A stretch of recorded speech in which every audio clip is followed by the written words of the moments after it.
Yo tout le monde, aujourd'hui c'est l'épisode 4 de la série déjà culte Minecraft. Aujourd'hui on va jouer à LSD Dream Simulator, voilà. Parce que jouer à Minecraft c'est quelque chose qu'on a déjà bien trop fait dans ce let's play. Et je pense qu'il faut qu'on découvre des nouveaux horizons. C'est pas en étant dans le conventionnel qu'on va faire quelque chose de stylé. Donc là je suis sur un émulateur de PS1. Et, euh, et ce jeu c'est un simulateur de rêve. Voilà, donc il n'y a pas d'histoire. Je suis dans un rêve. C'est extrêmement stylé, je trouve. Je trouve que c'est une expérience qui est très agréable. On entend les oiseaux. Et voilà, donc ça donne un libre cours à notre imagination d'analyser ce rêve. Donc ce jeu est basé sur les vrais rêves du créateur du jeu, de ce que j'ai compris. Et, et voilà, pour l'avoir un petit peu essayé, c'est quand on touche un mur, on est téléporté dans une nouvelle zone. Et voilà, il y a différentes zones avec différents environnements. Je n'ai pas creusé plus dans le jeu, peut-être qu'il y a vraiment des objectifs, des zones spéciales explorées, des choses à faire. Mais je ne saurais pas vous le dire. En tout cas, j'aime beaucoup ce jeu parce que c'est une ode à l'imagination. L'imagination, c'est ce qui nous rend hommes. C'est ce qui rend la vie sacrée. De pouvoir le fait qu'on puisse réfléchir. Oula. Oulala. Un ravin. C'est un poisson géant. C'est ce qui rend la vie sacrée, l'imagination. Car peut-être qu'on est fait d'atomes, de molécules, et de notre cerveau, c'est juste des trucs qui se connectent de droite à gauche. C'est de la matière, notre cerveau. Ça produit quelque chose qui est au-delà de la matière. L'imagination, c'est au-delà de la matière. C'est pour ça qu'il y a des gens qui sont religieux. Comment c'est possible que de la matière puisse produire quelque chose qui soit au-delà de la matière? C'est quelque chose qu'on travaille en philosophie en terminale. Je pense que c'est un des chapitres, si ce n'est le chapitre m'ayant le plus intéressé.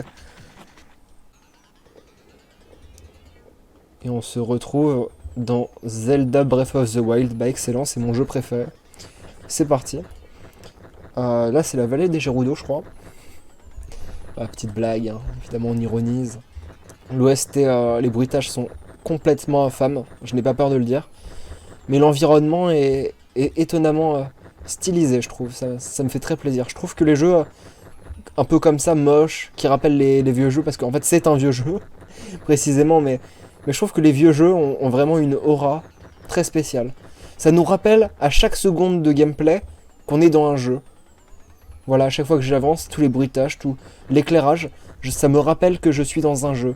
Ça, à chaque seconde, l'immersion est brisée. Mais moi, je trouve que briser l'immersion, c'est quelque chose qui est bien. C'est quelque chose qui est stylé. Parce que jouer à un jeu vidéo, c'est quelque chose qui est, en soi, je trouve stylé. C'est un miracle. C'est un miracle. On le réalise pas, mais t'aurais montré ça à un mec du Moyen-Âge, il t'aurait pendu instantanément, il t'aurait pris pour un sorcier. Mais avant de te pendre, il aurait joué au jeu, parce que c'est complètement incroyable ce qu'on est en train de faire de nos jours. Là, les pixels sur l'écran. Déjà, le fait qu'on ait des pixels sur l'écran, c'est incroyable. Mais ensuite, le fait que je sois né à cette époque avec tous les pixels sur l'écran, moi je suis. Oh, je suis étonné. Est-ce que je mérite ça?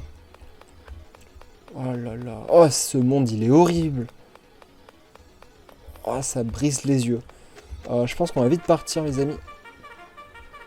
Les trompettes. Waouh. Ouais, je disais donc. Je trouve que le fait qu'on ait des écrans et de la technologie, c'est un miracle. Et c'était quoi les chances que je sois né à une époque où on a accès à tout ça? Je veux dire, toutes les autres époques, ils n'avaient pas accès à ça.